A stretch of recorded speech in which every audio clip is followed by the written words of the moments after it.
So good evening. I'm Robert Polito, Director of the New School Writing Program. It's my pleasure to welcome you on the occasion of this evening of readings by the finalists for the National Book Critics Circle Awards. We wish to welcome also the critics and reviewers who have come to New York from newspapers and magazines all across the country, and particularly the nominated writers.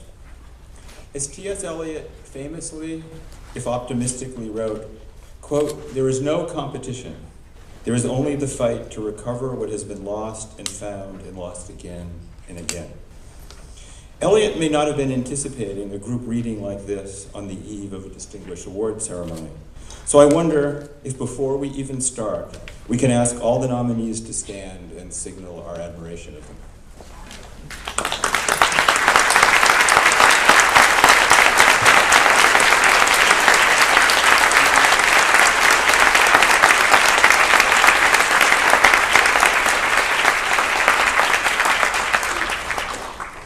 The Graduate Writing Program of the New School is honored to co-sponsor this program with the NBCC.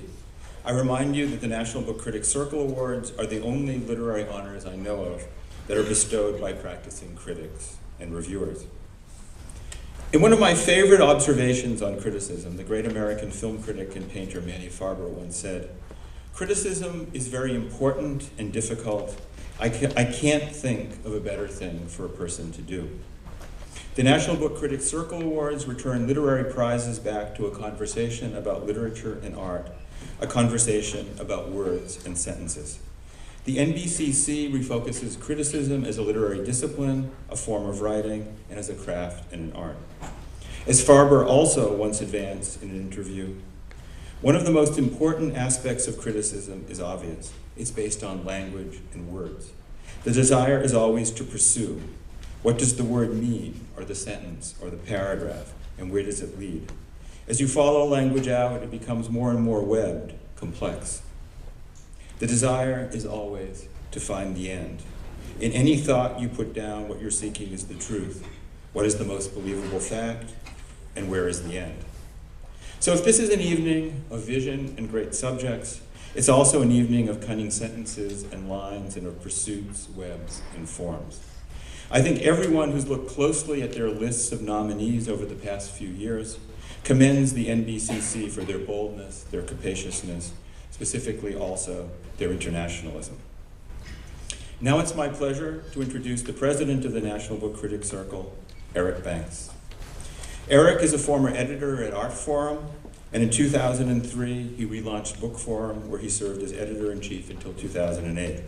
His writing on books and on art have appeared in numerous magazines, periodicals, and newspapers, including the New York Times, the New York Times Book Review, the Financial Times, and the Chronicle of Higher Education. Eric Banks.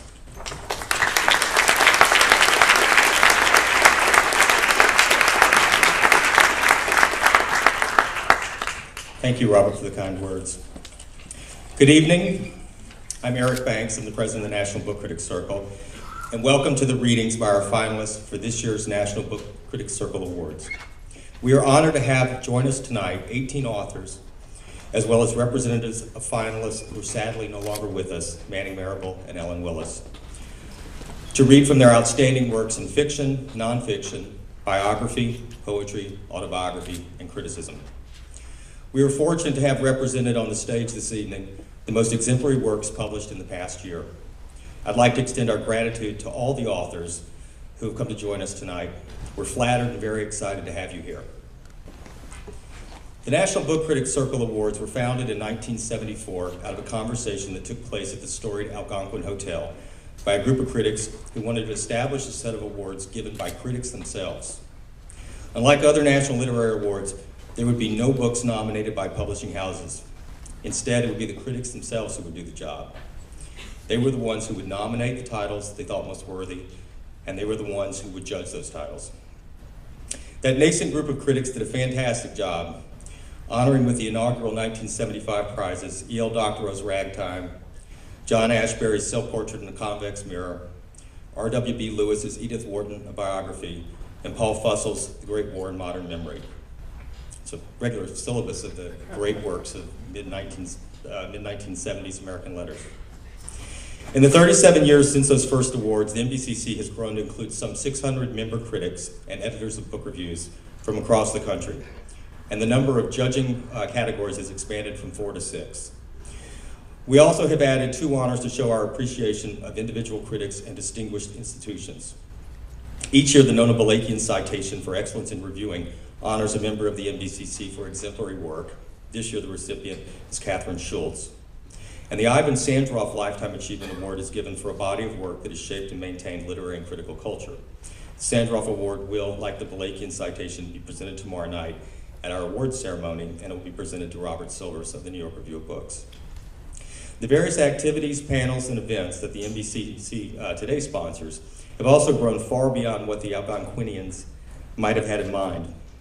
But we hope to continue the great work of our forebears in recognizing the most vibrant and valuable titles published each year. As expressed in our simple but succinct mission statement, the goal of the NBCC is to honor outstanding writing and foster a national conversation about reading, criticism, and literature. Before the phrase DIY entered the lexicon, the NBCC was already a bootstrap organization that drew upon the volunteer services of so many in the literary community, not least the critics who make up our 25-member board and have spent the last 12 months giving their time in reading and discussing the hundreds of titles we have considered over the past year, and finally in organizing our 2 days of ceremonies. We also wouldn't be able to put these public, free-of-charge events together without the help of so many people. I'd like to thank, in particular tonight, Robert Polito and the New School University, and in particular Lori Turner, for their generosity and their tremendous hospitality. I'd also like to extend a thank you to Paige Zielinski and Chelsea Philpott, who are volunteers for the NBCC, and to our tireless web manager / tech genius / miracle worker, David Varno, who has mastered every single task asked of him, all the way down to driving in lemons, limes, and seltzer for tomorrow night's reception. I also want to extend a very special thank you to 2 publicity geniuses who stepped up this year to offer their services pro bono, Lauren Suran and Sarah Russo. These 2 have helped us to spread the word about the 30 great books we honor tonight and tomorrow night in ways that we only used to dream about. We offer you our greatest appreciation, Lauren and Sarah. As you likely know, or at least I hope you do now, tonight's readings are the prelude to our awards ceremony, which will be held tomorrow night at the same space at 6 o'clock. Like this event, the awards ceremony is free and open to the public. We hope you will join us again tomorrow night for the celebration of all our finalists and to hear the recipients of the National Book Critics Circle Awards unveiled. Following tomorrow night's events, I want to remind you that you're also invited to join us for a benefit reception immediately following the ceremony, which will be held at the Lang Center, 55 West 13th Street. Tickets to that reception can be purchased tomorrow night at the door for $50. We always do everything in our power to make every NBCC event free and open to the public. The benefit reception is one of the very few events for which we actually charge admission. But at $50 in this town, it's a steal. And we hope you will be able to join us to help support the NBCC. Additionally, I'd like to point out that books by all of our 30 finalists are available for sale outside the door. Tonight's readings run the gamut from poets to biographers, novelists to critics. They represent publishing houses as august as Random House, Farrar, Straus, and Giroux, and the University of Chicago Press, and as scrappy and shoestring as Open Letter, Lookout Books, and BOA Editions. They include a first book about the literary ghosts and present-day reality that is Harlem, and a collection of short stories by a master of the form who's receiving belated appreciation. Their topics range from Carl and Jenny Marks to semiotics majors at Brown in the 80s, from conscientious objectors in World War I, to the trek to understand that Byron of the jungle, Axl Rose. Without further ado, I'm pleased to welcome tonight's readers, and thank you for coming.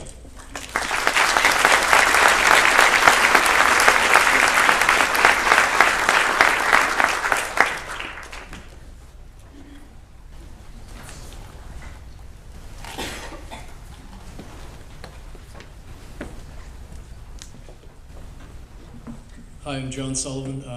Just to say it's a thrill to be on this list of nominees, which includes some of my favorite writers, and thank you to the National Book Critics Circle for letting us do this. I'm going to read a couple of pages from a piece called Mr. Lytle. About once a day he'd say, "I may do a little writing yet myself if my mind holds." One morning I even heard from downstairs the slap-slap of the typewriter keys. That day while he napped, I slid into his room and pulled off the slipcover to see what he'd done. A single sentence of between 30 and 40 words. A couple of them were hyphened out with substitutions written above in ballpoint. The sentence stunned me. I'd come half expecting to find an incoherent mess and afraid that this would say something ominous about our whole experiment, my education. But the opposite confronted me. The sentence was perfect. In it, he described a memory from his childhood of a group of people riding in an early automobile, and the driver lost control and they veered through an open barn door. But by a glory of chance, the barn was completely empty, and the doors on the other side stood wide open too, so that the car passed straight through the barn and back out into the sunlight, by which time the passengers were already laughing and honking and waving their arms at the miracle of their own survival. And Lytle was somehow able, through his prose, to replicate this swift and almost alchemical transformation from horror to joy. I don't know why I didn't copy out the sentence. Embarrassment at my own spying, I guess. He never wrote anymore. But for me, it was the key to the year I lived with him. What he could still do in his weakness, I couldn't do.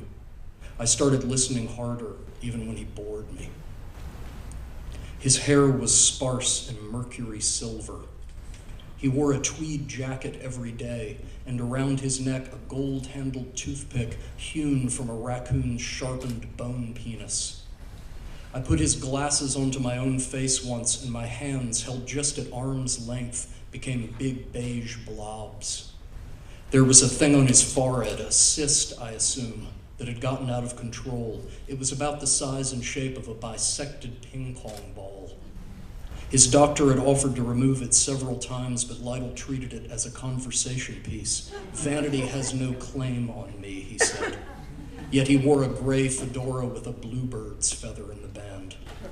The skin on his face was strangely young-seeming, tight and translucent, but the rest of his body was extraterrestrial. Once a week, I helped him bathe. God alone knew for how long the moles and things on his back had been left to evolve unseen. His skin was doughy, not saggy or lumpy, not in that sense. He was hale, but fragile feeling. His toenails were of horn. After the bath, he lay naked between fresh sheets, needing to feel completely dry before he dressed. All Lytles, he said, had nervous temperaments. Thank you.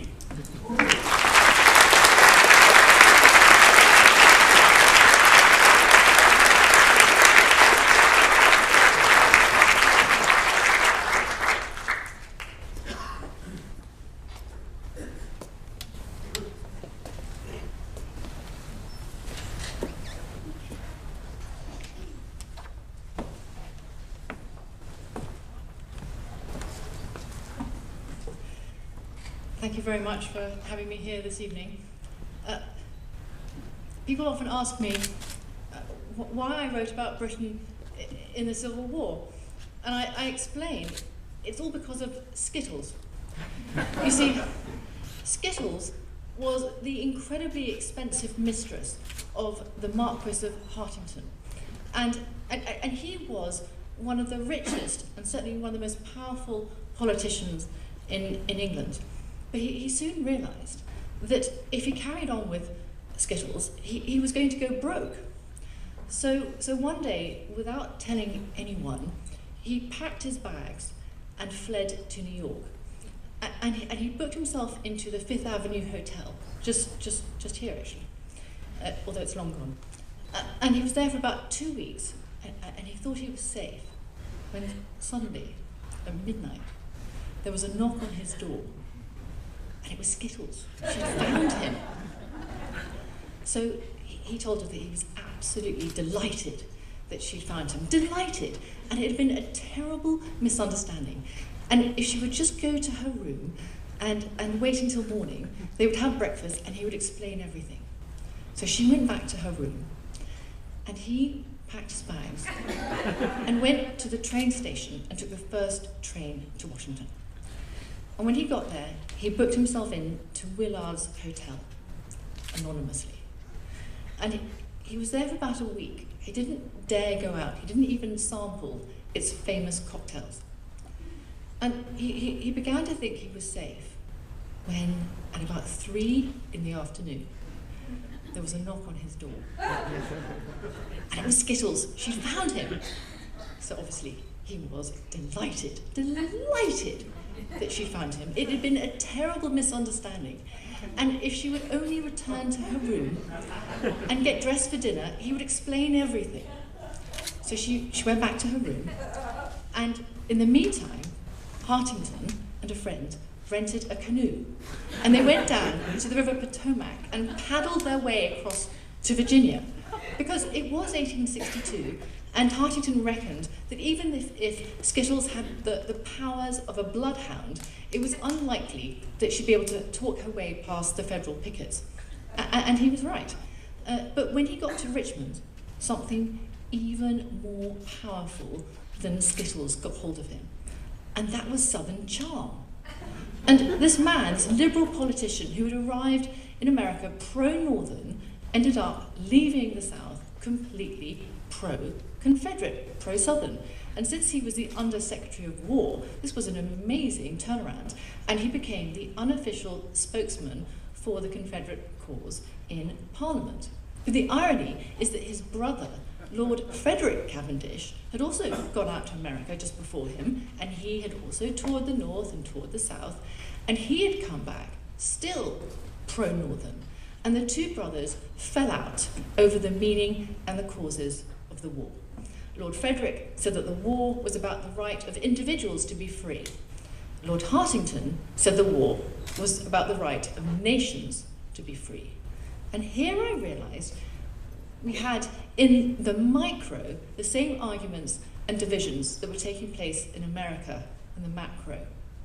And this became the jumping off point for my book about the war, because I realized that by studying Britain's role in the war, I wouldn't just learn about Anglo-American relations, but I would also gain a greater understanding about the war itself. Thank you very much.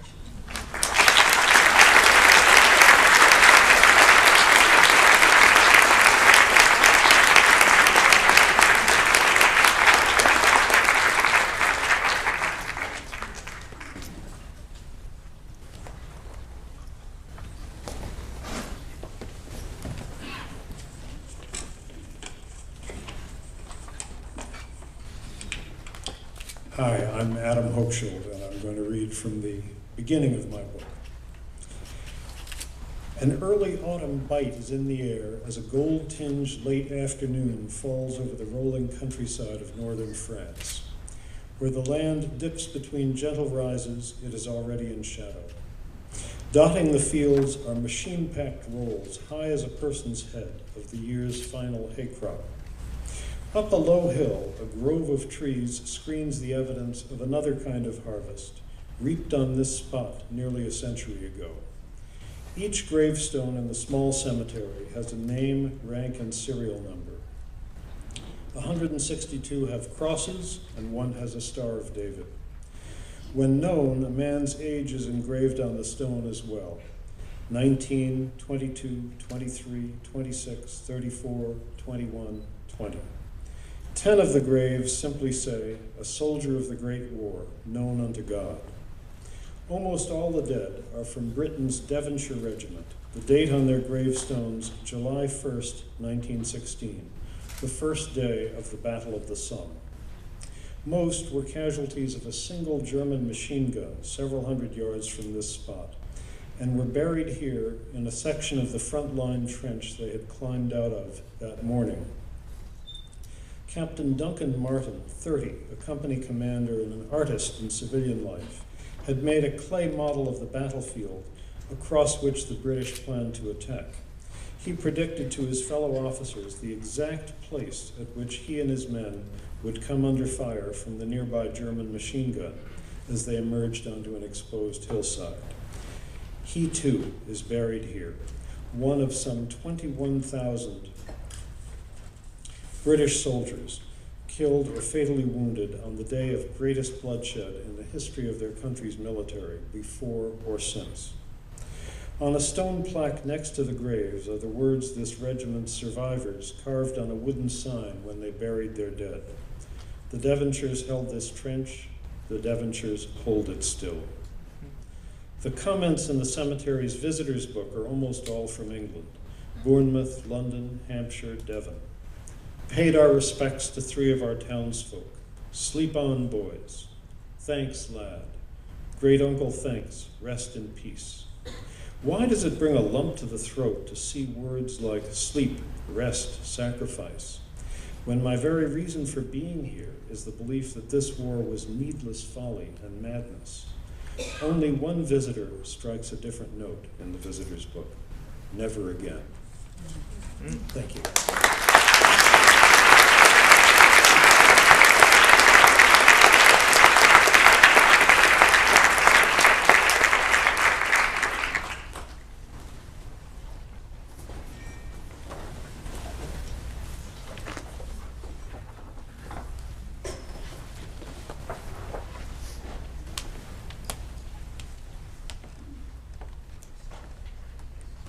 Hi, I'm Dubravka Ugrešić. I'm going to read an excerpt from my book Karaoke Culture. 3 minutes exactly. Contemporary technology has given the ordinary individual the opportunity to indulge all kinds of fantasies, to live several lives, for instance. But the one thing it hasn't yet dreamed of is self-interment. In this respect, it's entirely possible that Facebook or MySpace contain within them the anticipation of death, the idea of the cyber tombstone, a display on which friends and acquaintances can, in our lifetimes, see who we are, what we like, the music we listen to, the films we watch. Collecting and consumerism are not only ways of overcoming the emptiness, but also presuppose a fear of empty space, of horror vacui. Death is an empty space. For as long as we are alive, we try and fill the emptiness. Collecting is a secret negotiation with death. A month before my mom died, I opened her wardrobe and spent hours going through it, arranging her clothes. Her old Sunday best, a Georgette blouse and pleated skirt, caught my eye. Mom had a lot of silk things, but it was that outfit, that skirt, which my eye happened upon. I spent hours carefully unstitching the pleats, one by one, not wanting to damage the silk.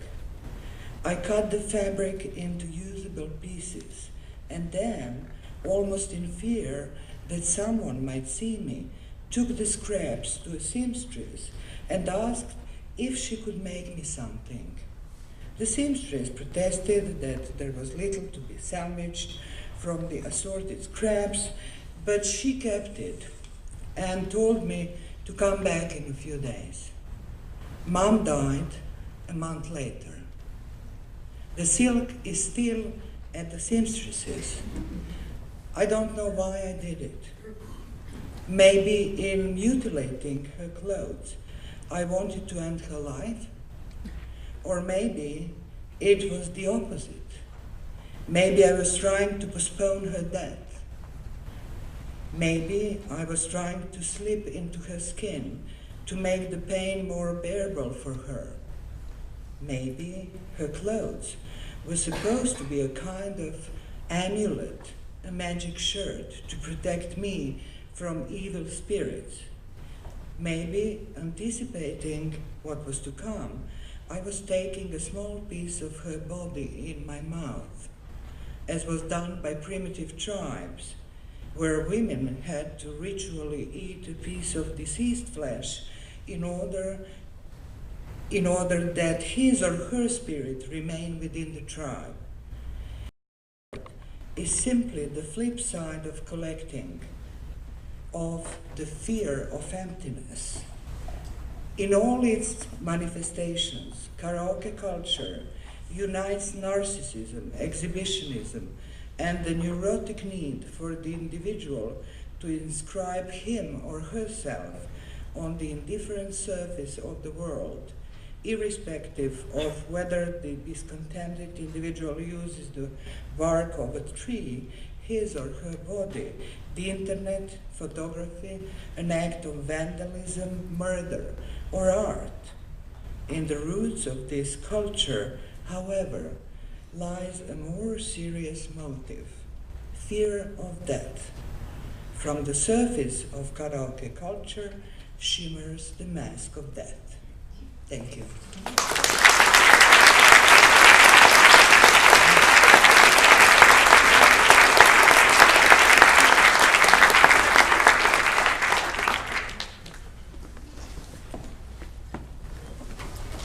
Hello, I'm Daphne Carr. I'm taking the place of Nona Willis Aronowitz, who will be here tomorrow but couldn't be here tonight. I'm going to read 3 short excerpts to let you know why it took this book so long to exist, why it's so beautiful, and why it's so important. First part from Nona Willis Aronowitz. It was the eve of December 13th, the night before my mother's birthday, and I was hurting for gift ideas. I was 12 years old.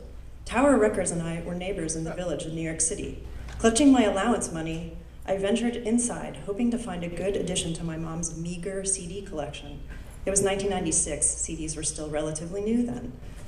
Finally, I found the perfect gift, the Janis Joplin box set.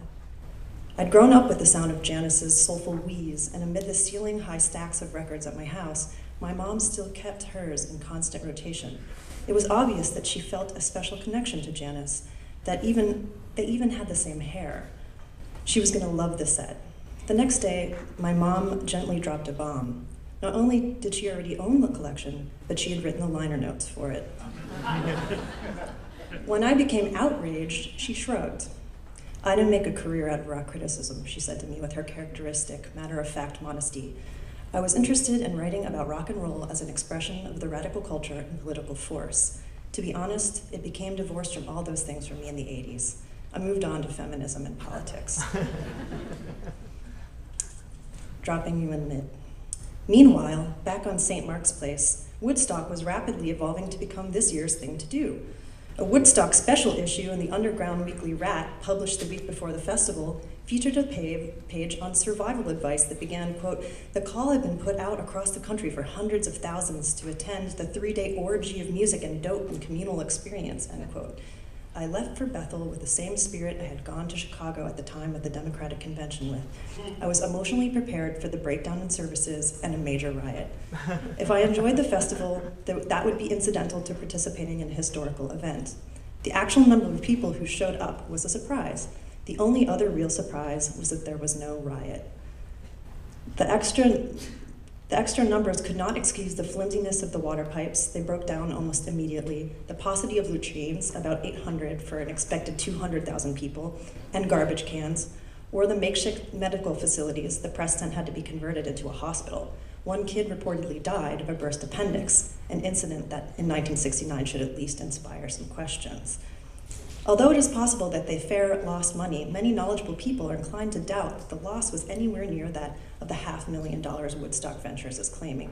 The corporation should open its books to the public. The thousands of ticket holders who were turned away from the site because of the traffic jams, while other thousands of contributors got in for free, deserve some consideration.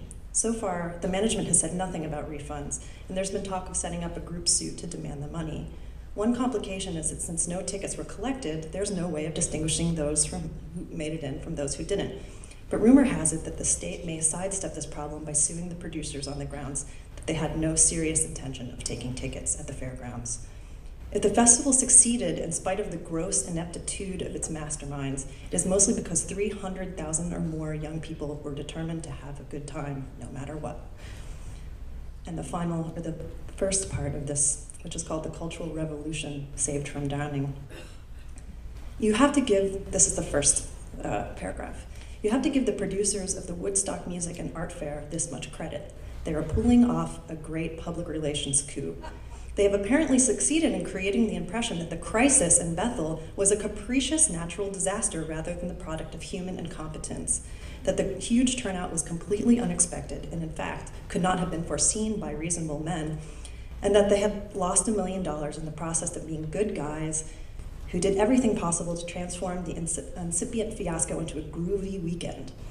Incredibly, instead of hiding from all the wrath of disappointed ticket buyers and creditors, they are bragging that the festival was a landmark in the development of youth culture, and they have announced that they plan to hold it again next year. But before history is completely rewritten, a few facts, semi-facts, and strong inferences are in order.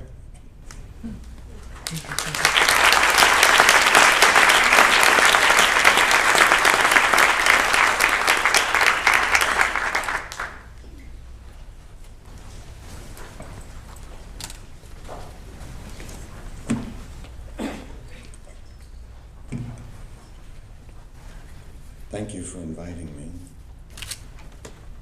One poem, 2.5 minutes. A Clearing, which is written for Raymond Meek's photographs of rudimentary mining operations in Myanmar, Burma. A clearing. Where are you going? Ghosted with dust. From where have you come? Dull assertiveness of the rock heap, a barren monarchy, wolf spider, the size of a hand, encrusted with dirt at the rubble's edge. What crosses here goes fanged or spiked, and draws its color from the ground. Xanthic shadow at the edges, where are we going? Ghosted with dust, from where have we come? Stretcher loaded with clods by a spavined work shed. What does it mean, a cauterized topography? One step forward, and he is with us. One step back, another realm absorbs him. The sense of epic loosened, unstrung, each one thinking it is the other who recedes like a horizon. The miraculous cage visible under his skin. I cannot be discarded, his eyes say. A flute that plays one note, a face. In the open pit at noon, men waning in brightness. I can be read, say the rocks, but not by you. The air burnished, almost mineral, like a thin peel of mica. Mound in the photograph, iris in the eye. What does it mean, a cauterized topography? To salvage rocks the color of all else, from all else the color of rock. I can be read, say her eyes, but not by you. As if the land had abandoned itself. Rain flushed from denuded hills, soil powders in wind. One step forward and we are with them. One step back, another realm absorbs us. Don't pick up the rocks, he says, because the rocks belong to the dead. Xanthic shadow at the edges, the distance flat as horsehair plaster, all depth sponged away. Black knoll of tailings, there is nothing between his eyes and ours, not even invitation. Each stone carrying its death sentence into the animate world. Fly maggot eating the red ant's brain, the sense of epic loosened, unstrung, light broken off in the air. The twig's shadow has the same quality as the shadow of a man. Glance held, an afterglow, all depth sponged away, the distance flat. Iris in an eye mound in the photograph. Don't pick him up, rocks say, because the dead belong to the rocks. Encrusted with dirt at the rubble's edge, wolf spider, the size of a hand. A man's shadow has the same quality as the shadow of a twig. What crosses here goes fagged or spiked and draws its color from the ground. The air burnished, almost mineral. Thank you.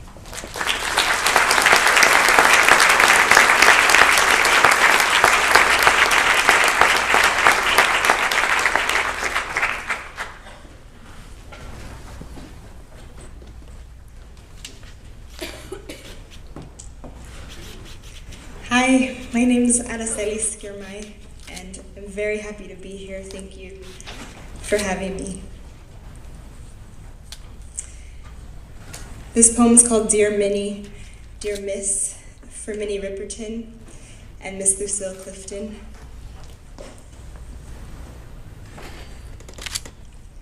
Minnie Ripperton's the one who sings la la la la la, la la la la.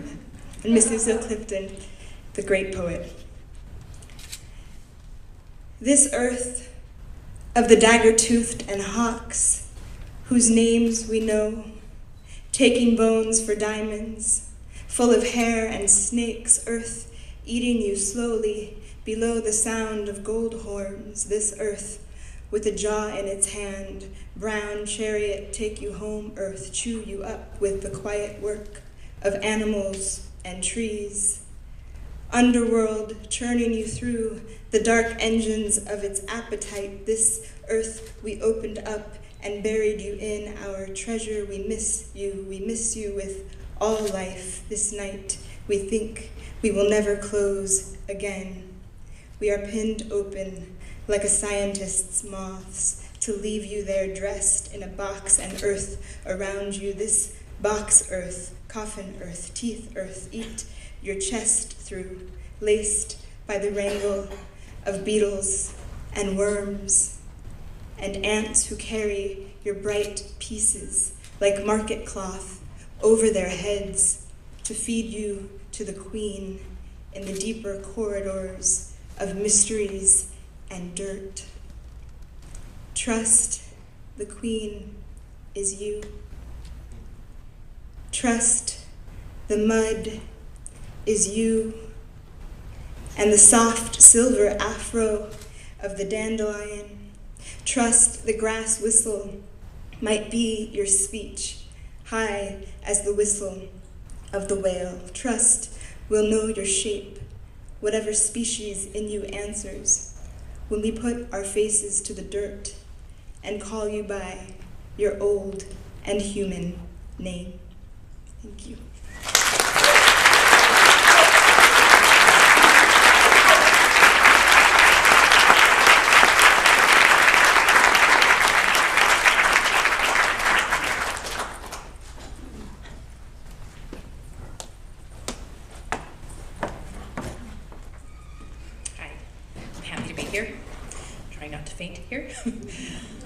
Two short poems. The first one is Peace, like peace. The boy climbs the tree that will be his ruin, and the ruin his generation. The view from the top too dazzling to see, the air too bright to breathe, and the box inside him in which his mother resides is velvet and black and without size, and the nation waits in a shadow, and a baby about to be born is weighted down instead with a stone. The tree, the boy, the celebrity divorce, the palace with all that blood spilled all over that marble floor.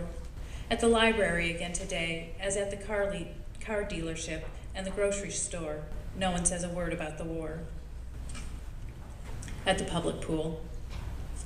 I could carry my father in my arms. I was a small child. He was a large, strong man, muscled, tan, but he felt like a bearable memory in my arms. The lion covers his tracks with his tail. He goes to the terrible Euphrates and drinks. He is snared there by a little shrub. The hunter hears his cries and hurries for his gun. What of these public waters? Come in, I say to my little son. He stood at the edge, looking down. It was a slowly rolling mirror, a strange blue porcelain sheet, a naked lake, transparent as a need. The public life, the radio songs, political art, the haul of stuff we bought at the mall, the plugged up fountain at the center of the museum of crap that couldn't last has flooded it all. Come in, I said again. In here you can carry your mother in your arms. I still see his beautiful belly forever, the blonde curls on his perfect head, the whole Botticelli of it crawling on the surface of the water, and his sad, considerate expression. No, he said. Thank you.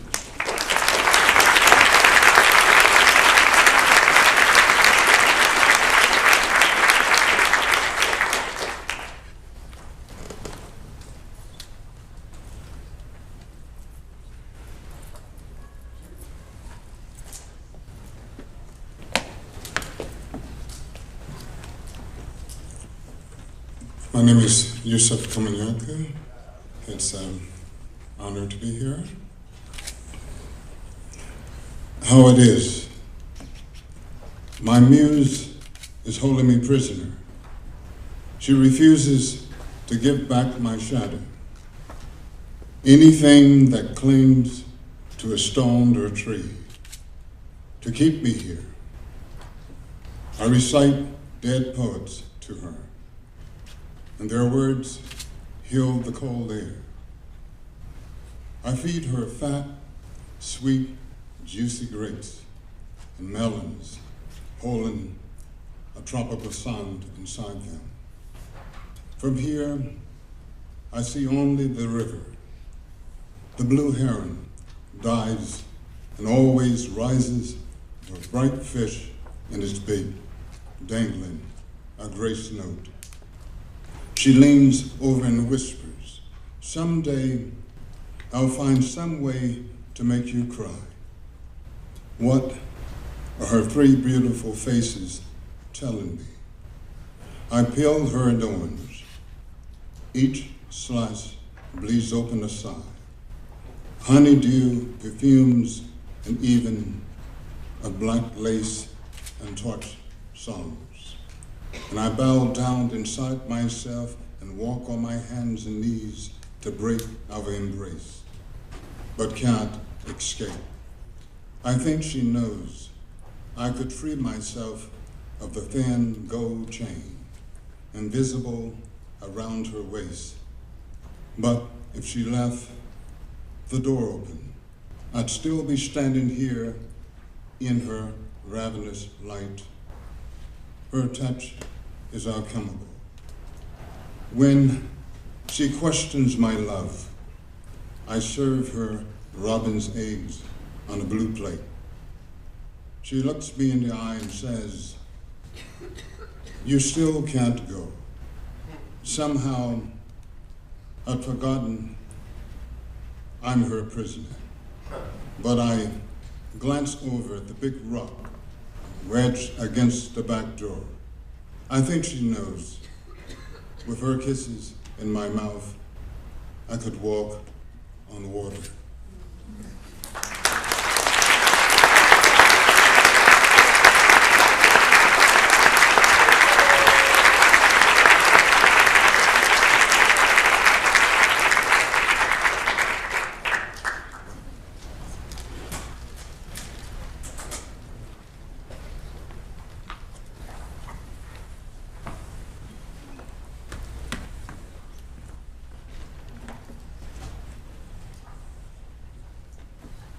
Devotion, Red Roof Inn. Write like a lover. Write like you're leaving yourself for another. Write like you're de Beauvoir, object and subject. Write like you must rescue yourself from yourself. Become scrupulous to the body and the rain that floods you with the rage and the crude sublimities. There was a lip print on the plastic glass wrapped in the misty domestic interior of the room. Write like there's evidence, there's tenderness, like Paris were the scene of a crime. A lipstick by the bed, a phone number, a plastic glass with prints. The remote is toxic. At the Red Roof Inn, they couldn't recommend an alternative to suffering. Like lovers, we spoke of short-term, long-term knowledge, and the rest in the circle of hell the telephone allows. I want my piracy, I thought you said. The familiar doesn't travel well. The soul doesn't travel well. Poetry spoils.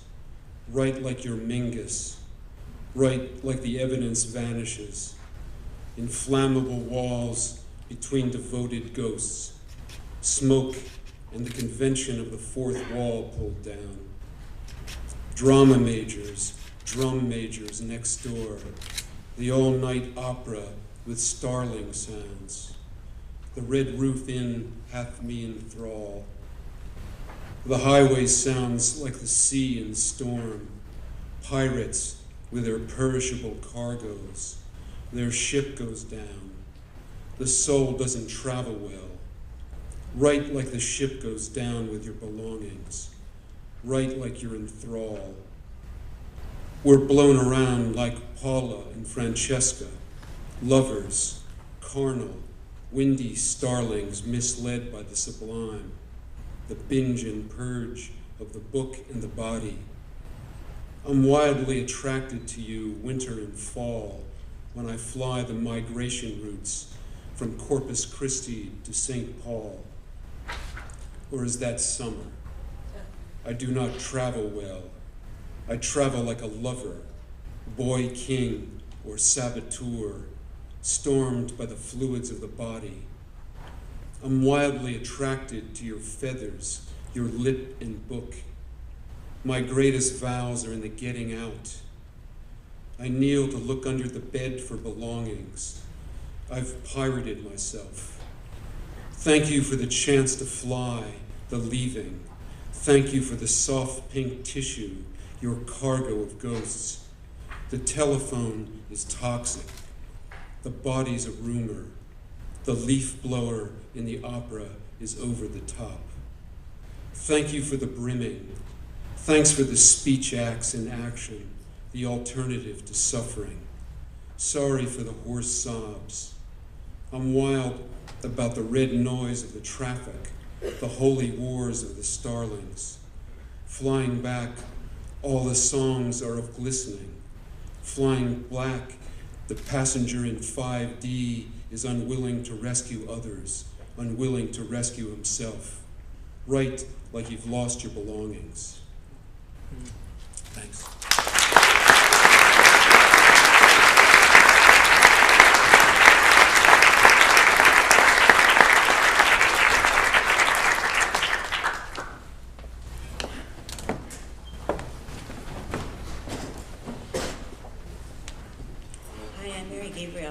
Thank you very much for the opportunity to be with you tonight.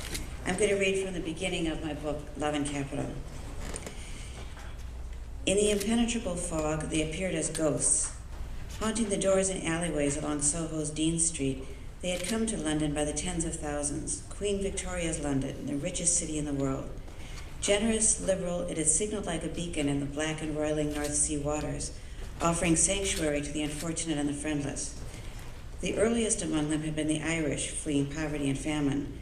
But after continent-wide revolts, Germans, French, Hungarians, and Italians, all dressed in the outlandish costumes of their homelands, disgorged onto London's streets by the boatload.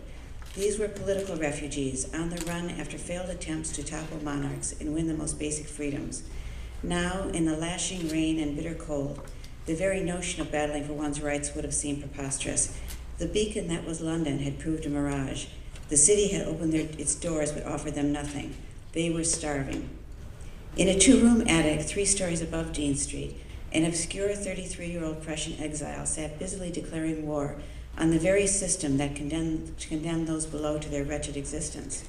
He made no attempt to conceal his purpose. Hunched over his family's only table, piled high with sewing, toys, broken cups, and other debris, he scribbled out a blueprint for revolution.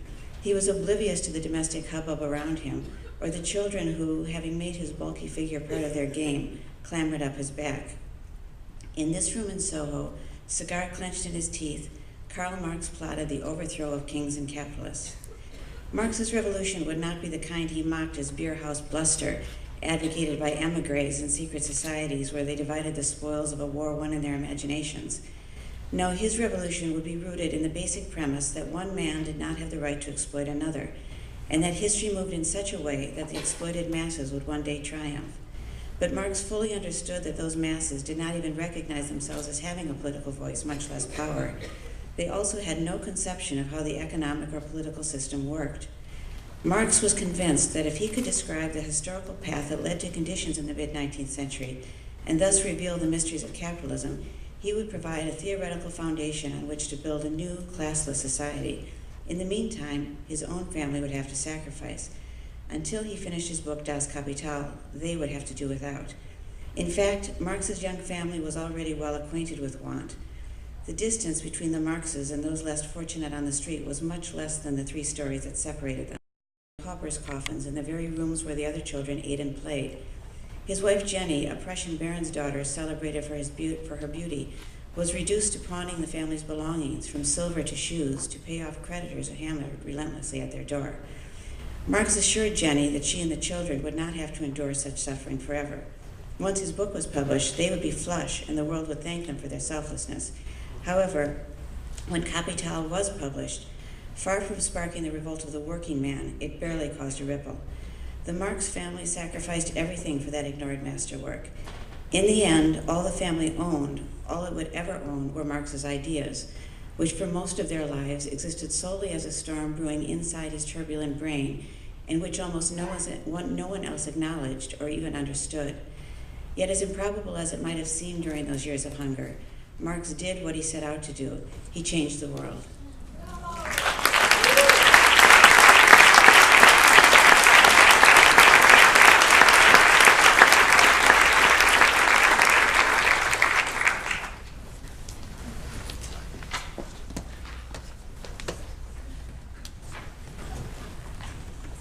My name is Paul Hendrickson. Thank you for having me, and congratulations to all the other finalists here tonight. I'm just going to read from the end of the prologue, and it seems right to me to read some words from Ernest Hemingway, although they might not be words that some of you know. Loop backward 17 days from his death to June 15th, 1961, at Rochester, Minnesota. A man in the psychiatric ward of St. Mary's Hospital at Mayo Clinic is writing a letter to a 9-year-old boy. The man writes it on 2 small sheets of notepaper in his big, round, legible hand with his trademark downhill slant. An irreversibly damaged Ernest Hemingway, his inner landscape now a paranoid's nightmare, has found within himself, at the end of his life, the kindness and courage and momentary lucidity, not to say literary grace, to write 210 beautiful words to a kid he likes very much. 210 words with so much emotion tucked below the surface of the prose, the sentences pile-driven by contained feeling and acute observation of the natural world. That would have been a half-decent output for a workday, even in a master's prime. The boy, his name is Frederick G. Saviors, although everyone, including Hemingway, calls him Fritz, has a congenital heart condition. He is the son of George Saviors, Hemingway's small-town doctor in Ketchum, who was also one of Hemingway's favorite duck hunting companions. In these last weeks, Hemingway has been brought once more for treatment to Mayo. Not long after this note to Fritz, Hemingway will fool his foolish doctors at the world-famous clinic into believing he is well enough to go home to Idaho, and almost immediately, the Boss shotgun will go off in the Sunday quiet of the house that sits a couple of 100 yards up the steep slope from the west bank of the Big Wood River.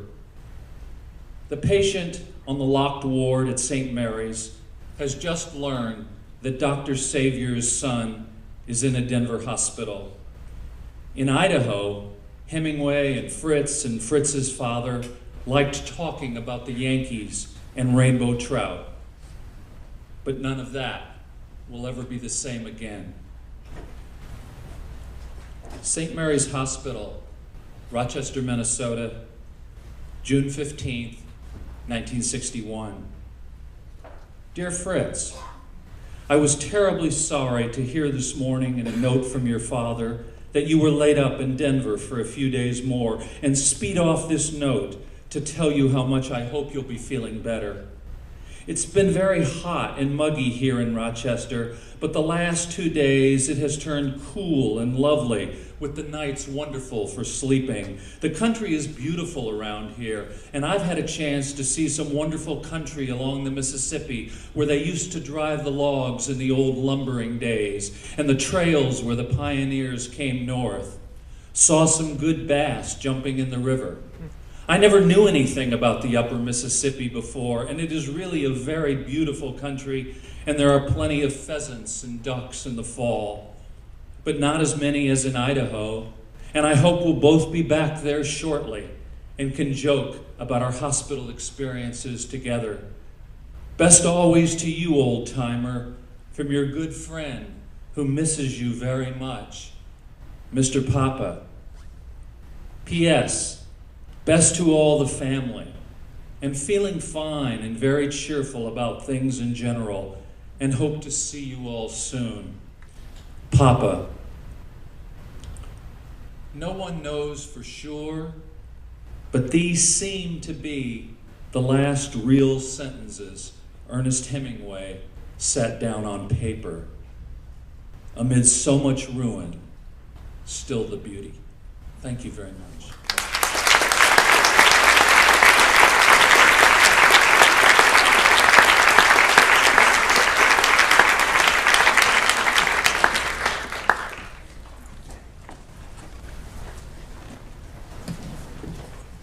Hi, my name is Kevin Doughton. I'm here from Viking.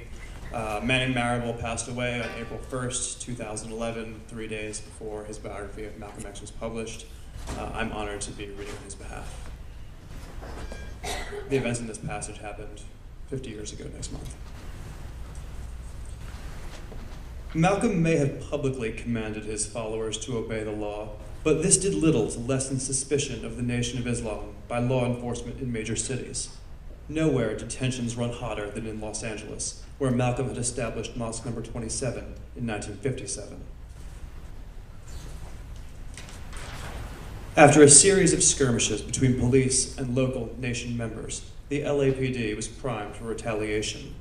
This is why, just after midnight on April 27, 1962, when two officers observed what looked to them like men taking clothes out of the back of a car outside the mosque, they approached with suspicion.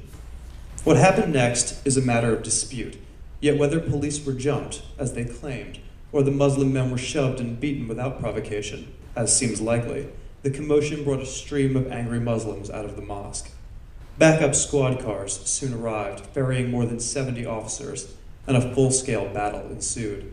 Within minutes, dozens of cops raided the mosque itself, randomly beating NOI members.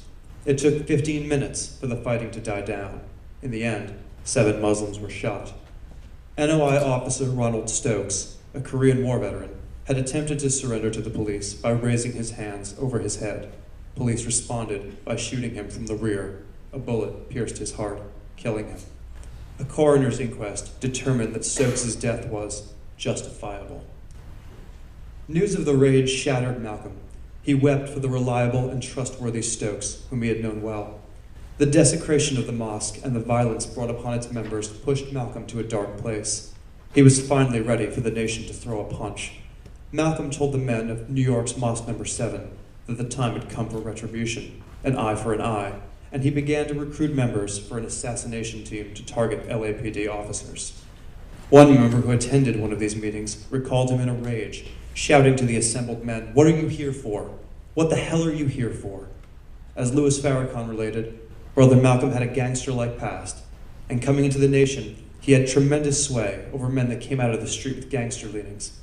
It was from these hardened men that Malcolm demanded action, and they rose to his cry.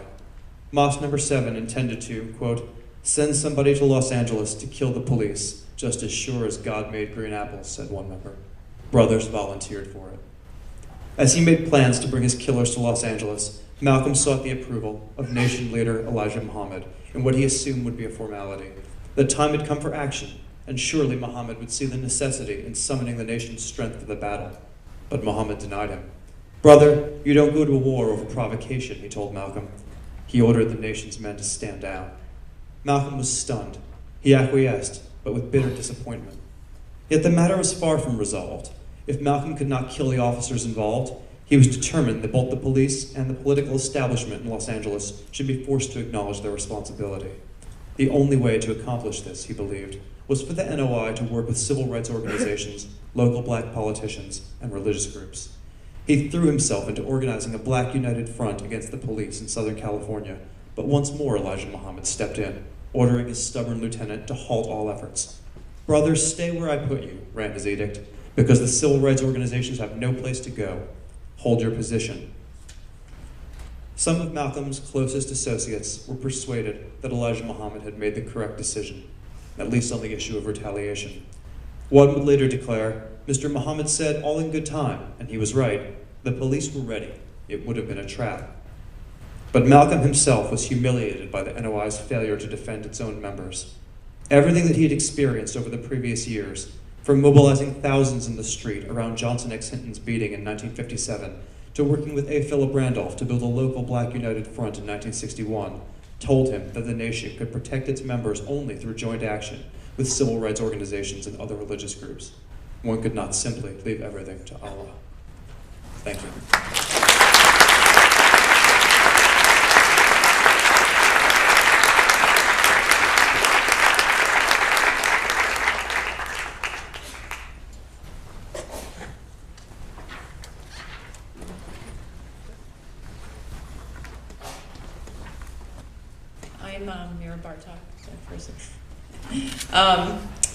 Very humbled to be here. Thank you very much for inviting me.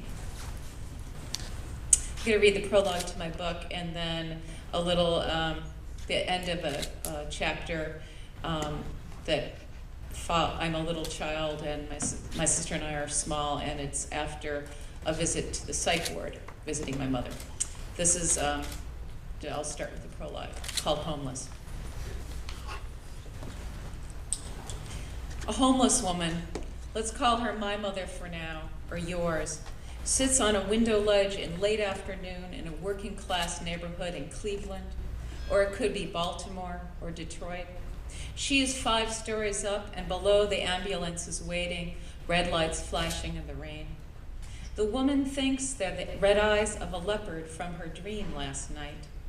The voices below tell her not to jump, but the ones in her head are winning.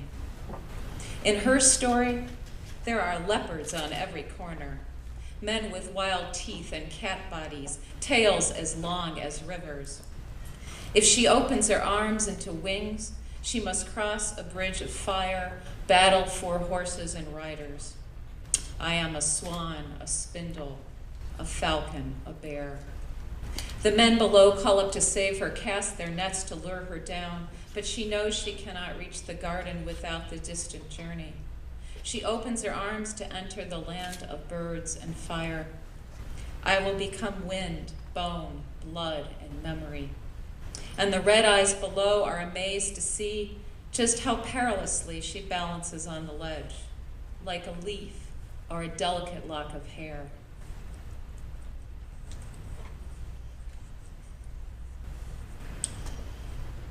I'm in the garden with my sister Rachel. I don't want to tell her about the hospital, the zombies in pajamas, the nurses with their long trays of pills, all that suffocating smoke, the windows with bars, the crazy lady going after me. Instead, I open and close the mouth of a yellow snapdragon, pretending it can talk.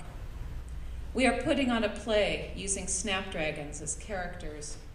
The cast is made up of tiny lions. The cluster of colorful stones and violets by our feet is our stage. We are the queens of the flowers, rulers of earth and sky. My sister will make up stories with anything at hand. She can't help herself. A bunch of wilting daisies, a rotten apple, a caterpillar, a rock. Outside, we can do anything, be anything at all. When we finish our play, we run fast, holding hands across the 3 adjoining yards, our grandparents, the Benties, the Buds. We run out behind the row of spruce and pine trees, out to the fields and woods to no man's land. We would like to keep running and running away, She could write stories and I would paint pictures and explore the world. We would travel to France or maybe to the Amazon. We could live in the jungle or Paris or London or maybe someplace in Africa where people eat breadfruit and antelope meat. We don't want to be martyrs or priests, doctors or saints. We would like to be wolf pups or birds. We would like to be fast horses. We want to be all the flowers of the field. How far can we go in this stretch of tall grass and goldenrod? How far in this forest of fragrant trees? Thank you.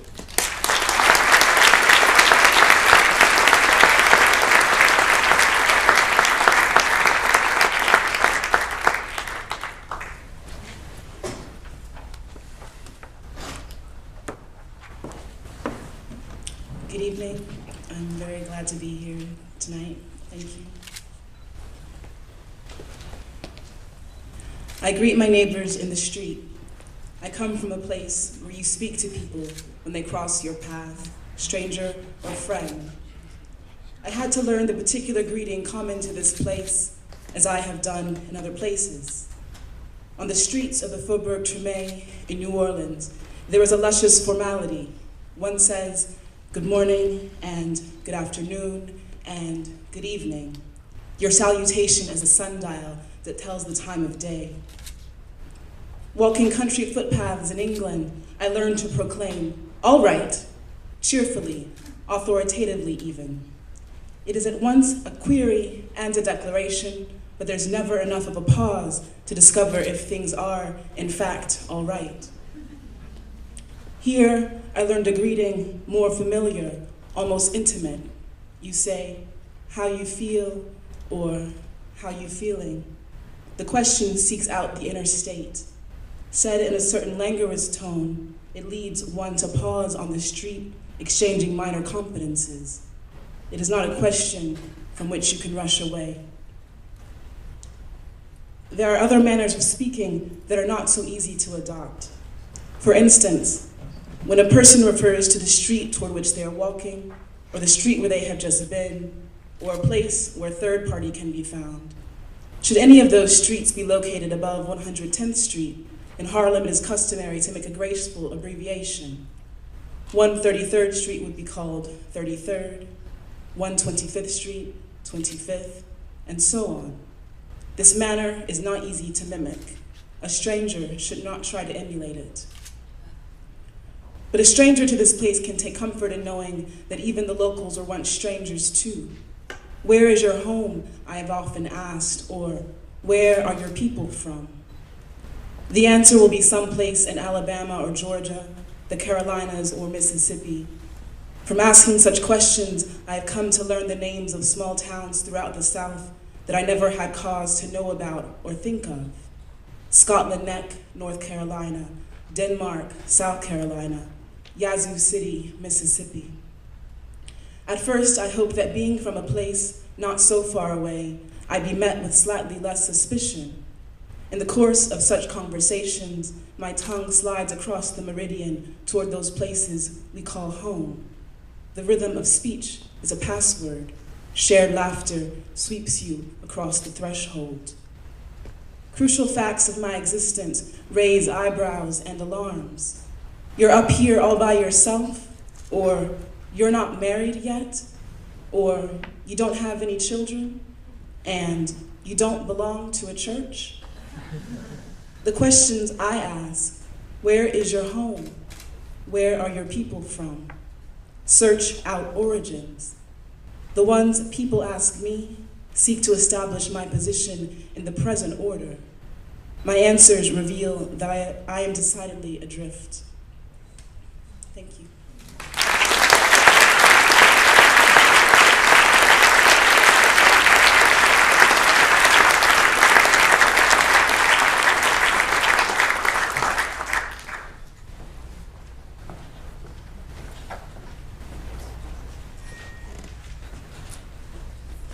Hello, my name is Luis Rodriguez. It's a privilege to be here with you all.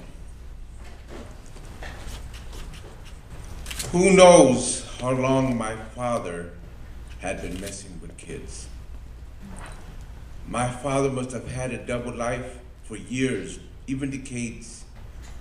Or it's possible he finally acted out on long harbored feelings and impulses, all eternal breaks gone. He was in his early 70s when the police brought him home that day, his sense of right and wrong askew. Once I visited Dad's room when he wasn't there. My mom and Dad had separate rooms. My mother wanted me to see how his mind had splintered. All around the room were mounds of papers, junk mail, coupons, unopened envelopes, much of these sticking out of drawers and piles on the floor in a shapeless heap in a corner. On a wooden bedpost was a ball made up of hundreds of rubber bands. Cereal boxes were thrown about, some half full, most empty. There were writing tablets on top of a drawer filled with numbers without pattern, over and over for pages on end. My father was obsessed with killing flies. The white curtains my mother had put up were spotted with blood specks. Dad's dementia was probably why his pedophilia was now pitilessly revealed, and none of us was prepared for the damage, least of all me. I stopped wanting to waste my father, although my hatred toward him lasted for years. This part of my life has been the most painful to recount. I can't speak for any family members since they have their own ways of dealing with this.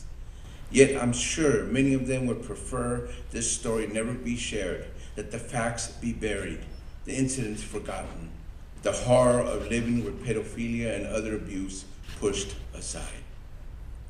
But this is the chronicle of too many families, too many communities, particularly in our Chicano and Mexicano households, where people keep their mouths shut, the devastation bottled up, and consequently healing cannot occur. To come out stronger from this, I had to go through these wounds. My father passed away in 1992 from a quickly spreading stomach cancer.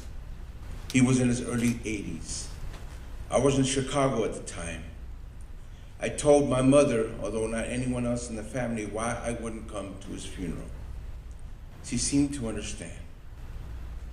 At one point, before my father succumbed to the disease, I called Mom. My dad was at home, unable to speak, breathing his last.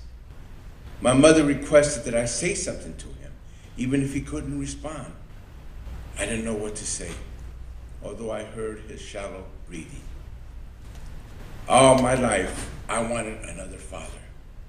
Yet as I recall, he brought books home for me to read, even books I didn't care about. He showed me how to play chess, another obsession of his. And despite spending long hours away, he came home. Most of my young friends had no fathers. This was the only father I knew, the one given to me by forces vaster and more mysterious than I could ever comprehend. So I told him something he never told me. I love you, Dad. My mother said he had a reaction, ever so slight to my words. The next day, he was gone.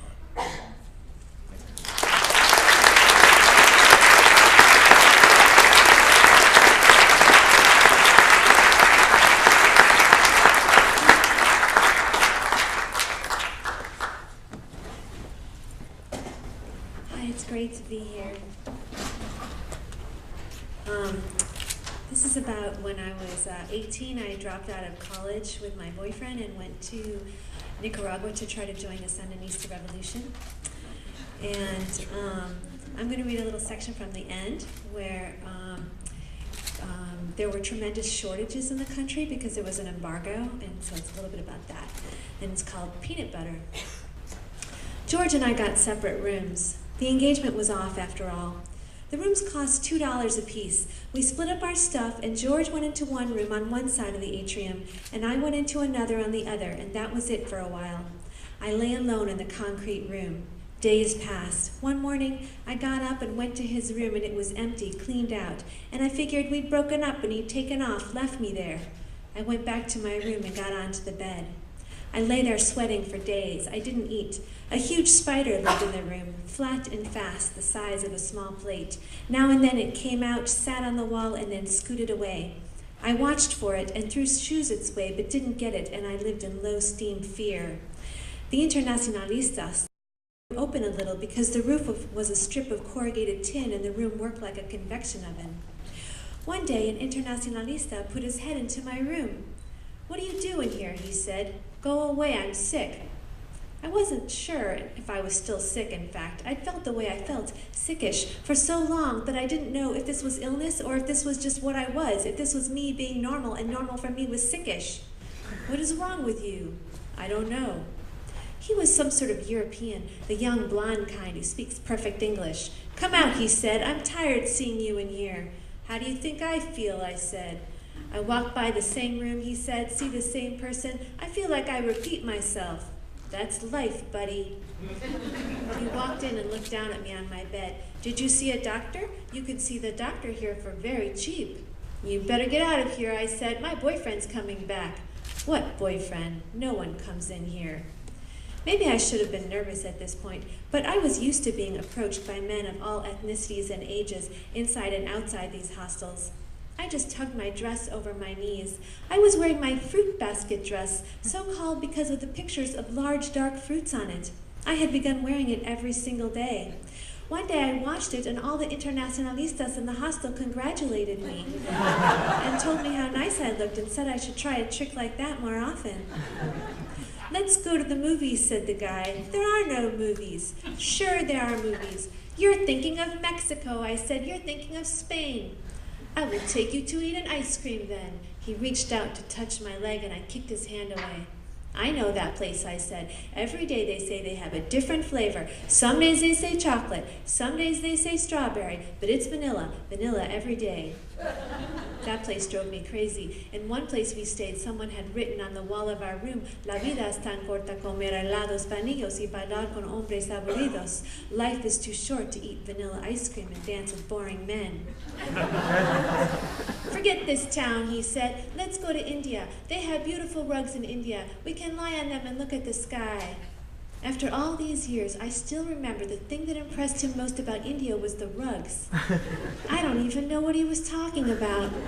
I've never been to India, and no one else I've met who has gone has mentioned the rugs as the high point of their Indian adventure, though I'm sure there are indeed beautiful rugs to be found in that country. "No thanks," was what I told this guy. "I'd say the same thing today." "Okay," he said, "I will bring you to my parents' house." "Why would I go there?" "It's very nice." He drew the house in the air. "It's full of rooms." "What do I want with rooms?" I said. "I've got a room." He dropped his hands. "I can't go back without you." We'd reached an impasse. I wasn't going with him, but he wouldn't leave unless I went. He bowed his head like in prayer. "Tell you what you could do," I said. "You could go get me some peanut butter." He opened his eyes. "You know where to get peanut butter?" "Black market," I said. "Military packets. There's a place. I'll tell you how to get there, but you have to promise to bring me some." "Promise?" "Tell me where first." "Promise first." "Tell first." "Promise first." He sat down on the floor. He put his head between his knees. "I am sick of this revolution," he said.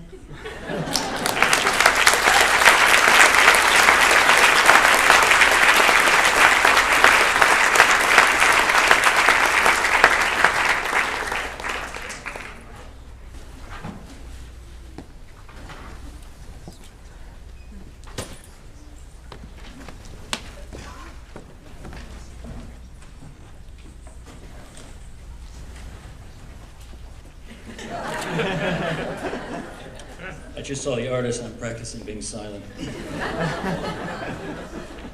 It was debatable whether or not Madeline had fallen in love with Leonard the first moment she'd seen him. She hadn't even known him then, and so what she'd felt was only sexual attraction, not love. Even after they'd gone out for coffee, she couldn't say that what she was feeling was anything more than infatuation. But ever since the night when they went back to Leonard's place after watching Amarcord and started fooling around, when Madeline found that instead of being turned off by physical stuff, the way she often was with boys, instead of putting up with that or trying to overlook it, she'd spent the entire night worrying that she was turning Leonard off, worrying that her body wasn't good enough, or that her breath was bad from the Caesar salad she'd unwisely ordered at dinner.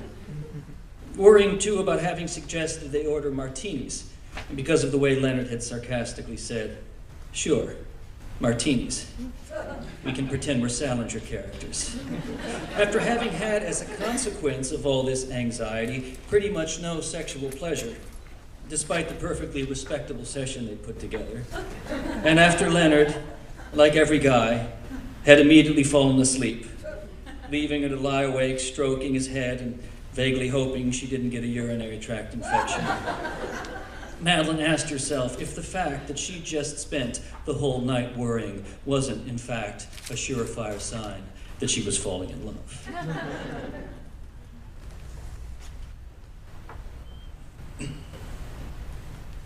And certainly, after they'd spent the next 3 days at Leonard's place, having sex and eating pizza, after she'd relaxed enough to be able to come at least once in a while, and finally to stop worrying so much about having an orgasm because her hunger for Leonard was in some way satisfied by his satisfaction, after she'd allowed herself to sit naked on his gross couch and to walk to the bathroom knowing he was staring at her imperfect ass, to root for food in his disgusting refrigerator, to read the brilliant half-page of philosophy paper sticking up out of his typewriter, and to hear him pee with taurine force into the toilet bowl. Certainly, by the end of those 3 days, Madeline knew she was in love.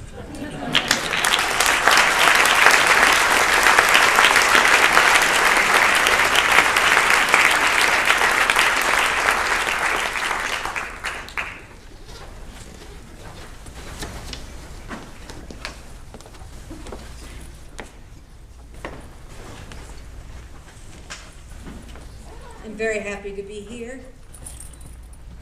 I'm going to read a few paragraphs from the story If Love Were All. The story deals with the efforts of a London agency to rescue children from Nazi-occupied Europe during the Second World War. The children came, wave after wave of them. Polish children, Austrian children, Hungarian children, German children. Some came like parcels bought from the governments who withheld passports from their parents. These children wore coats, and each carried a satchel. Some came in unruly bands, having lived like squirrels in the mountains, or like rats by the rivers. Some came escorted by social workers who couldn't wait to get rid of them. Few understood English. Some knew only Yiddish. Some had infectious diseases. Some seemed feeble-minded, but it turned out that they had been only temporarily enfeebled by hardship.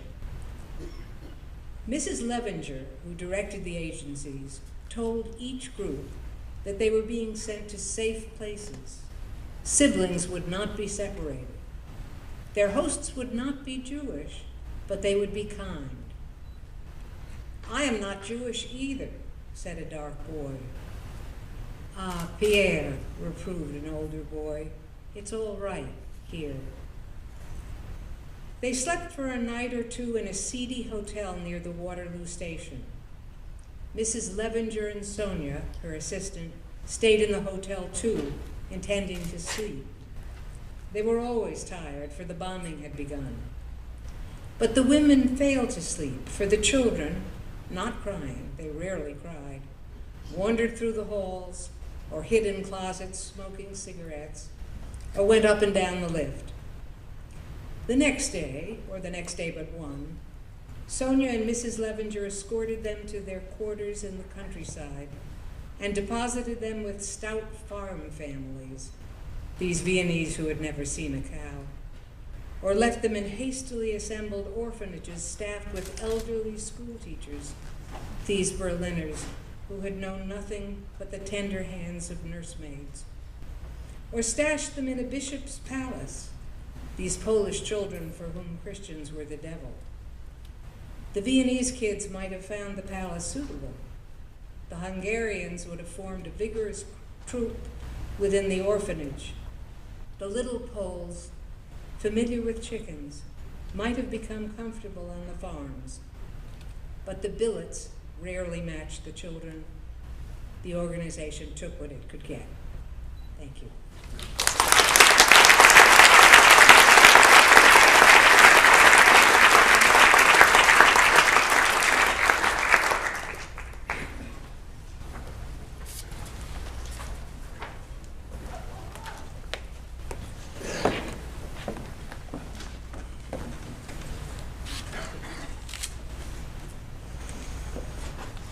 I found a pint of melted ice cream in the cupboard. I grabbed it and quickly threw it away. I discreetly scoured the refrigerator for anything moldy that could make her sick. "Did Leslie come by this morning?" I asked. "Yes, she did. I have to tell you, though," she said. Her eyes darkened and she pursed her lips. The lipstick was a little smeared. I noticed that now. "What?" I said. "She's stealing from me," she said. I shook my head. "She is. I had $20 in my bag, and after she left, I couldn't find it." "Ma, Leslie didn't take it. I promise you, you misplaced it." "It wasn't the first time. I didn't want to upset you, but she steals and she's terrible." My mother looked suddenly like a child, pouting and miserable. Of course, it felt true to her. "Mama, it's just your diabetes meds are making you paranoid. Leslie's good." I squeezed my mother's hand. I had to blame everything on the diabetes. That didn't sound as scary to either of us, and maybe it would make her less willing to try and sneak sweets. Her hand squeezed mine. I put my other hand on top of hers and stroked it lightly. She seemed to relax slightly. I held her hand, and she didn't pull back. It made sense. We started out with all this body intimacy when I was a baby and then a child. After that, there were years when we hardly touched. We would give a hug or a kiss on the cheek, but it would be perfunctory. We would already be pulling away as we did it. It was just how adults behave. And now we were hugging, holding hands. I helped her at the doctor. I did her nails for her. I knew all about her body. It made sense. We retreated from the mind, the body remained. We lost the memories, and so the past collapsed and disappeared. We were back to the intimacy of our two bodies. And I realized the intimacy was never gone, not completely. It hummed just below our surfaces, held down by our array of vanities and privacies. It felt very simple and very comforting that our bodies got returned to each other in the end. It was almost as if the mind had to disappear to get us back to the elemental, to our pure mother-daughter love. It felt better when I thought of it like this, when I felt how good my touch made her feel, how it eased her fears. When I think of my family, I think that our history really lives in our bodies. The mind distorts and fails, but the body endures until it doesn't. And up until that moment, it held it all. I knew that when she died, it would be her body I would remember, her physical presence, and to recall any part of her body, her smell, her hair, would make me weep and grieve for her. Thank you.